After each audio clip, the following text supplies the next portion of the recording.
Welcome in, everybody.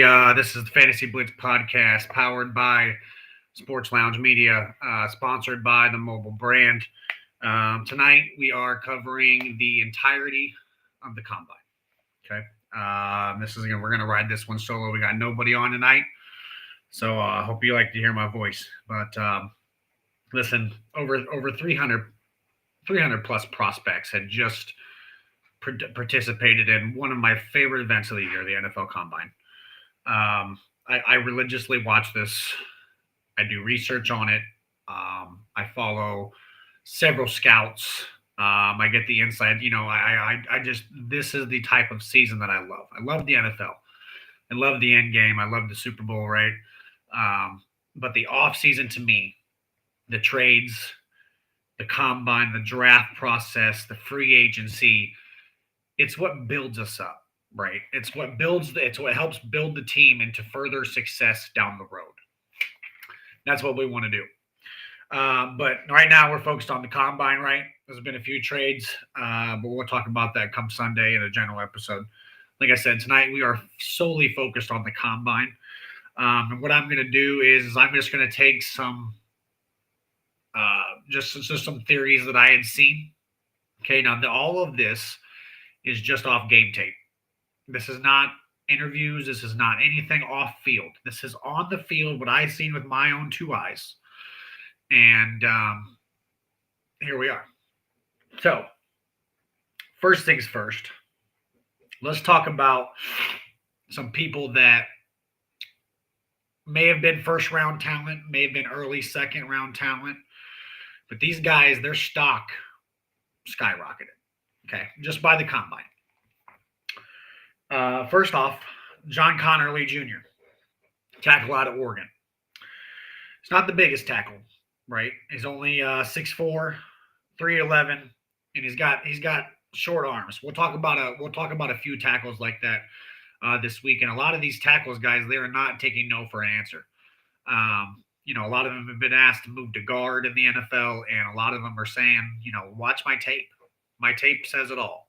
If you want to say short arms or smaller stature, look at my tape and tell me where I went wrong. Now, what these guys aren't realizing, in my opinion, is talent from the college level to the NFL is obviously a big gap. And so that's why I don't think these guys, obviously you stand by what you produce, and that's realistic. But to say that, it's all on the game tape. Okay, but those are college players. Those aren't the NFL players that you went up against last year. So the game tape, it does say a lot, but it only says so much, right? But look, this guy was Josh Connerly was probably the smoothest drill runner out of the offensive tackles, in my opinion. His 1.71 10-yard split, 34-inch vertical. Really just matched the fluid explosion that he showed in the drills. I think he's going to be an athletic tackle. In my opinion, he's going to move into the late first. I think there is a couple teams in the late first that are going to be looking for offensive linemen, especially on the outside. And this could be a good product piece for a late first. He was very low and quick in pull drills. So this is where I'm like, maybe guard wouldn't be a bad position for him, because, again, he was very strong on the pull drills, low and quick. Also great pass protection from the drills that I had seen. Again, that move to guard is sometimes just better for your NFL career. Longevity, all pros, and whatever it is. Sometimes look at Mekhi Becton. Mekhi Becton was a big guy, was supposed to be offensive tackle for the Jets, kind of didn't pan out. Came to us. We moved him to guard. Questionable all-pro. I thought he got snubbed, but that's another conversation for another time. Next guy that really stood out. We had talked about this guy last Thursday, after it had started, Friday. James Pierce Jr. James Pierce Jr., quick. If I go back here and look at his stats here, 4.47 40 time, a 1.56 split. He ranked fourth in DEs. He's running the same speed as Saquon Barkley did in the combine. I don't know if Saquon's still running that today, but again, this is more of a Jared Verse pick for me. I think it's great speed on the outside, but in my opinion, does he only have one facet to his game? Does he only have the speed rushing ability? Where is the power? Does the power? I didn't see a lot of power in the combine. So I would classify him as a speed rusher. Uh, Again, I was very high on James Pierce Jr. I think that minus his character, that he will be a phenomenal player in the NFL. There was some character concerns. I guess he got the worst character grade out of the whole combine from NFL scouts and stuff like that. So in the interview process. So, character may be a question, but again, what he produces on the field, some teams take stabs at that, right? You got Jalen Carter last year. No, I'm sorry, 2 years ago, who had, the DUI situation and the speeding and this and that, and he fell to the Eagles. If you do that redraft, Jalen Carter's a top 2 pick. And so some of these situations allow players to fall to a better team. So we'll see how that goes. Next player that really impressed me this week and really increased his stock was Matthew Golden. We had a lot of talk about Isaiah Bond and how he was going to break um, Xavier Worthy's record, and he was confident in it, and blah blah. Okay, but one thing we can realize: Texas has got speed, right? Matthew Golden ran faster than Isaiah Bond. If you watch Texas football, Matthew Golden kind of received the most of the pass catching offense. Isaiah Bond was a deep threat, but I thought Matthew Golden had the better hands out of the two. But again, Matthew Golden really proved that he's just that much quicker. If he has that much better hands, I think Matthew Golden is a first round pick here, guys. I think the Cowboys at 12 might take a stab. I think he probably will be the second wide receiver off the board after Taratoa. That's no shade to Luther Burden, but Matthew Golden has the size. He has the speed. It's just sometimes this is a better fit for the team. Last guy that really just rose his stock up would have been Jackson Dart. A lot of the Bryson, what's going on, Doug? Jackson Dart for me. Obviously Sanders, Cam Ward, they did not participate in the combine, right? But for me, this was the tale of the tales between Jackson Dart, Jalen Milroe, and Will Howard. Okay, Kyle McCord could have snuck in there too, but none of the quarterbacks really flew off the board, guys. Jackson Dart, however, I think improved what the most behind than Jalen Milroe behind him. But Jackson Dart looked accurate. He had a decent deep ball. The accuracy was the most highlight for me. But according to two NFL team scouts, his football IQ is off the charts. So that, let alone, may have him sneak into the late first, early second. There's a few teams like the Rams, the Raiders. If they miss out on Cam Ward and Sanders, they can get Jackson Dart in the second. There's a couple of teams that I really feel like he would be a fit in, but it's going to be interesting to see how well he values because they said his interview process was off the charts.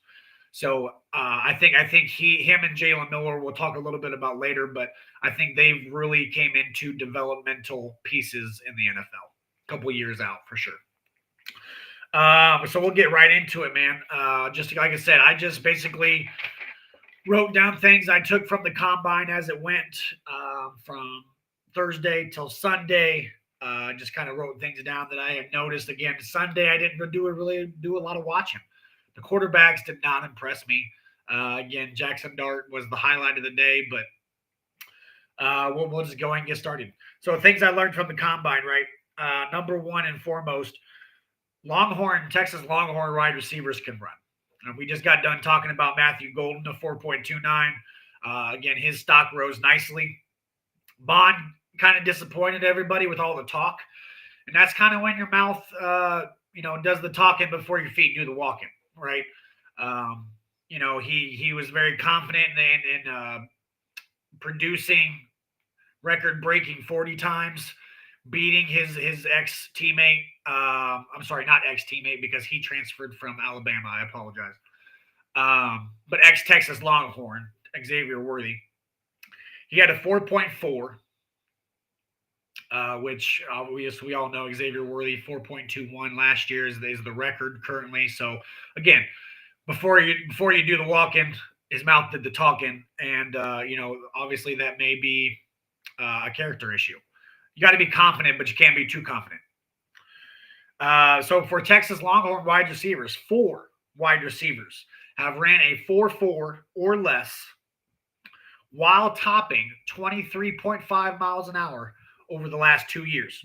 So Bond, Golden, Worthy, and I can't remember the other one. But that is more than any school, okay, in the last 2 years. So again, Texas speed, baby, Texas speed.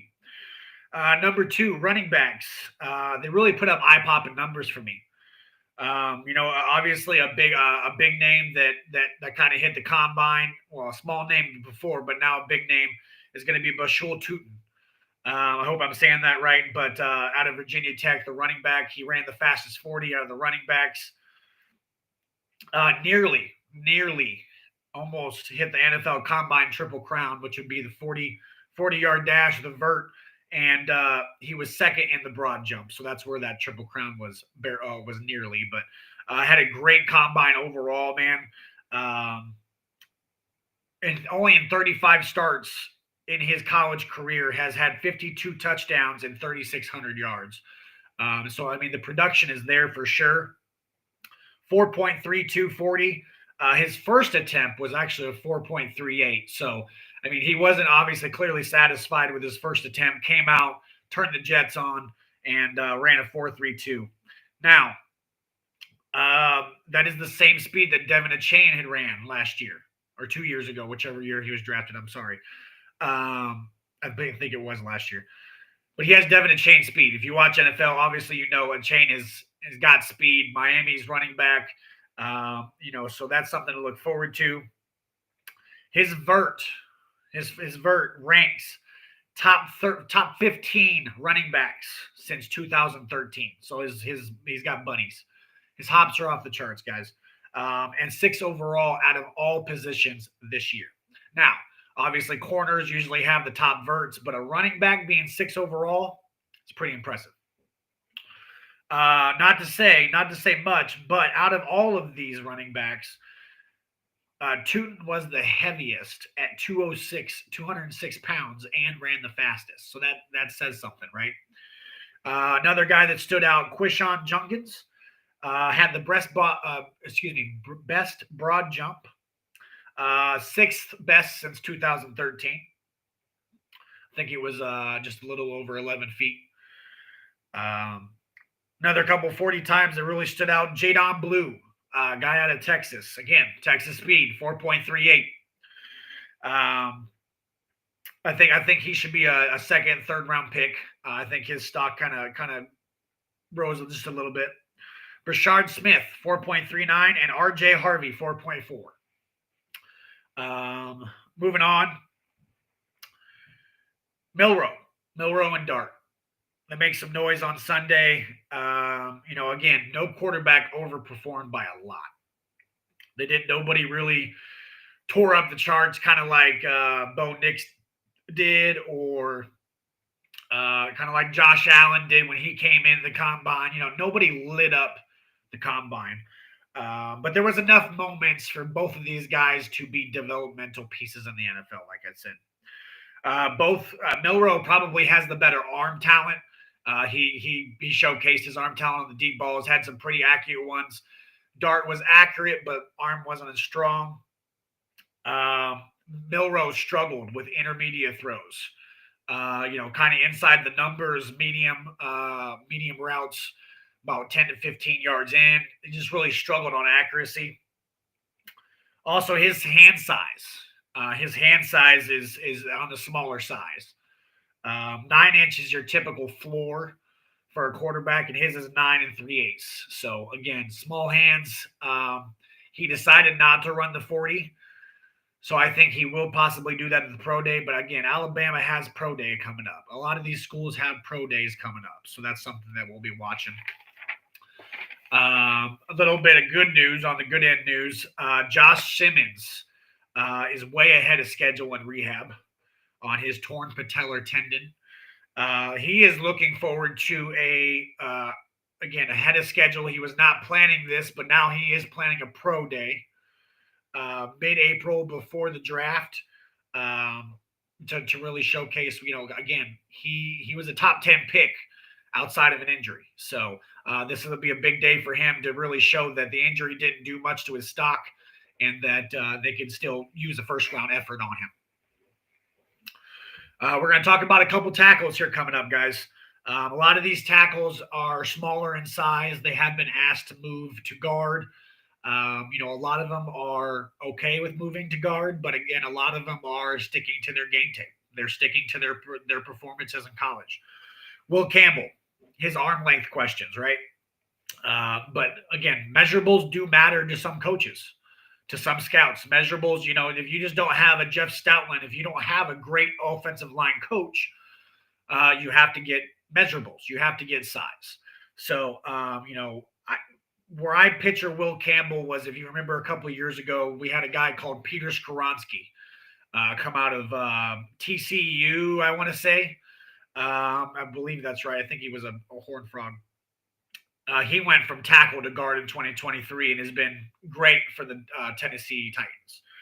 A couple quotes from Will Campbell on the podium about his arm length questions. Tape speaks for itself. These are in quotations, and I did it in college. I'll do it again.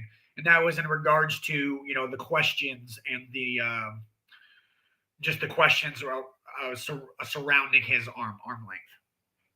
Next guy who's near and dear to my heart, hometown guy, Membu from he's an offensive tackle from Missouri for the University of Mizzou, the Tigers.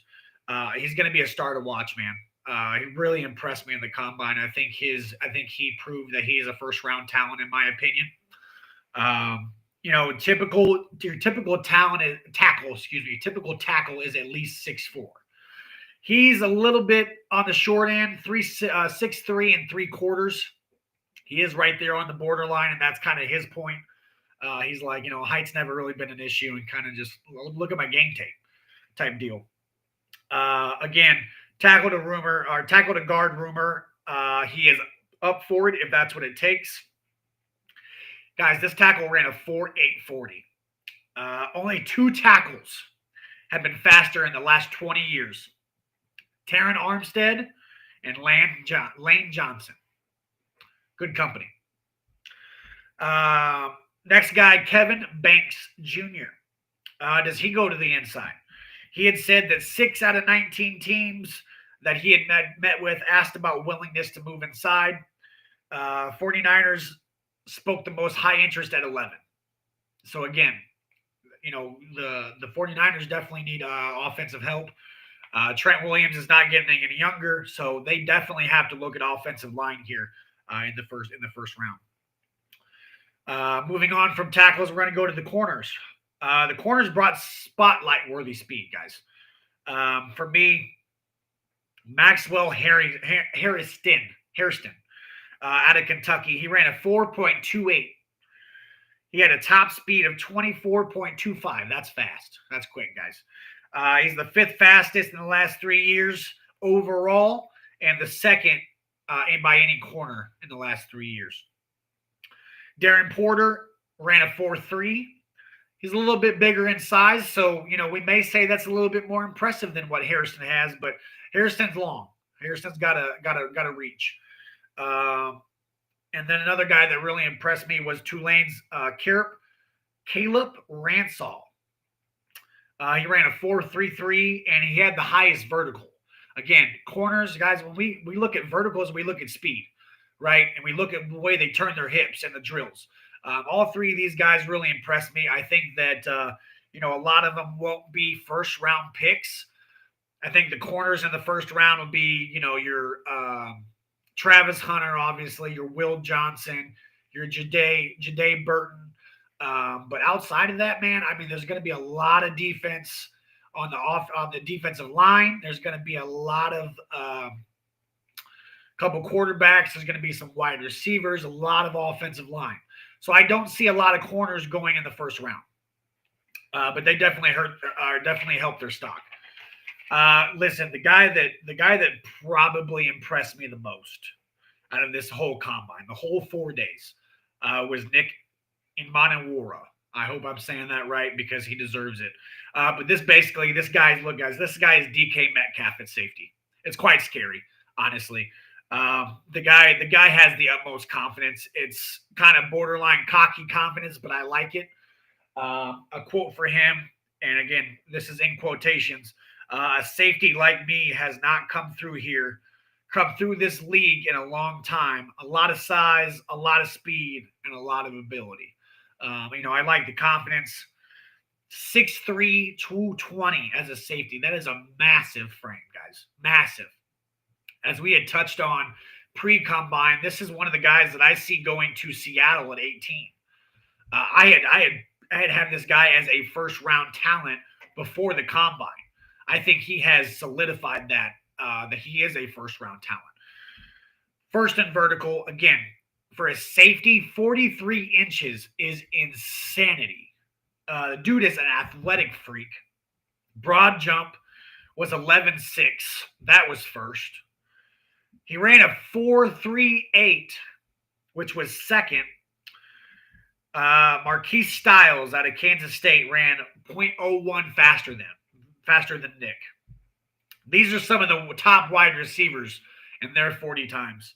JJ ran a 4.4, Pickens ran a 4.47, and CD ran a 4.5. He is toasting these guys. Again, he reminds me a lot of Kyle Hamilton, guys. And I think that's why Mike McDonald out of Seattle would really like that defensive piece. He worked with Baltimore very well. Had a Kyle Hamilton obviously there. He knows how it works. He knows how to use them. And I think Nick in the box as a slot, he's lined up at all these positions, guys. He didn't participate in any position drills, but I think he may be another guy that's going to do a pro day. He'd rather do it on his own field. And his NFL comparison is Derwin James. I think that's a pretty good comparison. Hard hitter, a ball hawk. It's going to be a guy that you do not want to get hit by across the middle. I can promise you that. Moving on to tight ends. Explosive tight end sees the spotlight. Okay, so we didn't have a Tyler Warren. We didn't have a Colston Loveland, right? Again, these guys are probably going to do pro days in the next couple weeks. Terrence Ferguson put his name on the map, guys. Put his name on the map. He is 6'5", 247. He ran the fastest 40 at 4.6. That's quick for a tight end. Vert was first, 39 inches. And he's 6'5", and he's jumping 39 inches. That's some reach. And then he was third in the broad jump at 10.2. So, again, very strong combine all across the board. Very tall, long strides, and he builds speed with those strides, guys. Him doing the gauntlet drill where he run across the line, very accurate, stayed very accurately on the line. And when he turned upfield, man, you just seen the long stride, the speed that came with it. So it was very impressive. I think that he kind of went from a day 3 to a day 2 pick. I could see an early second, late second pick.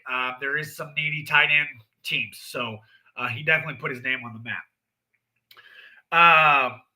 Next news, Ashton Genty is apparently attending the NFL draft. 4 teams met with him at the combine. Bears, Bengals, Broncos, and Raiders. The 3 Bs and the Raiders. He said, and I quote, this is for you, Jimmy. I hope you're listening, brother. He said, I would hope that I don't fall that far, but if it happens, I would have no problem playing for Denver. That's one of my buddies, Jimmy. He's a big Broncos fan. We've had this conversation a couple times. He would like him to go tight end. Obviously, get one of the top 2 tight ends and give Bo Nix another weapon. But Genty's a weapon too. And I think Genty would be good behind that offensive line, give Bo Nix a play action ability, and it would be quite scary if Genty fell that far to 20. Amarion Hampton, another guy that really his stock rose over the weekend. With Genty not participating in the combine, this was one of the guys that everybody was watching. And he loves the Genty hype. He had said personally that he loves the Genty hype. He loves the way the running back room in the NFL is right now with the Barkley and the Henrys and the Joe Mixons. It's kind of putting the value back into the position. And he says, we're ready to add to that, and we have to basically keep that tradition going in the running back world. Um, this guy last season had over 1,200 yards after contact, only second behind Genty, obviously. But his idol and who he models his game after is Joe Mixon. This guy has pass catching ability. He prides himself in the blocking, the pass protection, and the guy runs hard. So it'll be curious to see Marion Hampton where he goes. Some guys have him as a late first round talent, kind of like to the Steelers or even to Denver. I've seen a couple to Denver because Genty's already gone. So it would be interesting to see. I have him as an early second day pick, second round, but we'll see. We'll see if anybody sneaks into the first come draft day. That's really about it, guys. These, like I said, these are just some things that I had really taken from the NFL Combine itself, and just kind of just ran through. And we can go over defensive line again. Again, a couple guys to watch for, man. Ty Robinson out of Nebraska. His NFL comparison was Grover Stewart. He's 6'5", 288. Ran a 4.8. Had a pretty solid combine. Was first in 40-yard dash, third in the 10-yard split, and had his fourth in vertical. Number 2 in broad jump. Another guy, C.J. West. He's a little bit on the shorter side, but again, I liked what I saw. Ran a 4.95, ran hard. He is ranked the number 1 athlete out of all the defensive tackles. His comparison was Kenny Clark, which I think is very, very fitting. On the edge route here, we'll go. We already talked about James Pierce Jr. We'll talk about Shamar Stewart a little bit, cover him again. He's got the Myles Garrett body, guys. 6'5", 267. The guy ran a 4.54 40 time. Number 2 in the vert, first in the broad jump. Again, had a very, very strong combine. He flew up mock draft boards post combine, so that's a name to watch for.